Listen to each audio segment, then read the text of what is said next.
Абдумалик Шерматов кызы Малика Динага ак батасын берди. Белгилүү ырчы Абдумалик Шерматов кызы ырчы Малика Динага ак батасын берип, ак жол каалады. Бул тууралуу видеону өзүнүн YouTube каналына актердун жубайы Айнагүл Аббасова жарыялады.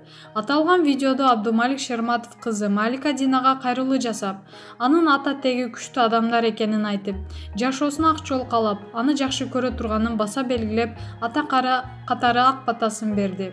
Аталган видеону аз убакыттын ичинде 200 миңден ашык колдонуучу көрдү. Кайрылуунун толук версиясын Айнагүл Аббасованын YouTube каналынан көрө аласыздар. Маалымат булагы Заман Чекиткейжи.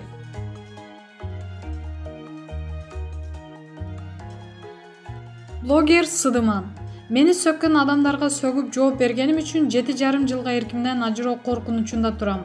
Менин соттук ишим бүгүн 1-июнь күнү саат 2:30 Октябрь райондук сотундан өтөт.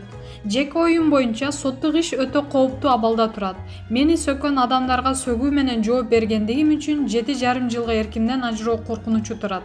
Мүмкүн сиздердин сотко келип катышууңуздар коомдун көзөмөлү менен сөз эркиндигин сактоо катары бааланып, адилеттүү чечим чыгып калат деген үмүттө кайрылып жатам.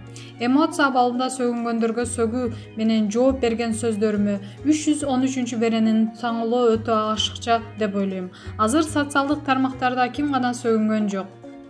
Апам президент Сооронбай Жээнбековго эне катарында дагы бир ирет кайрылуу жасады. Кайрылуу каттын көчүрмөсү үчүн катка тиркелилди.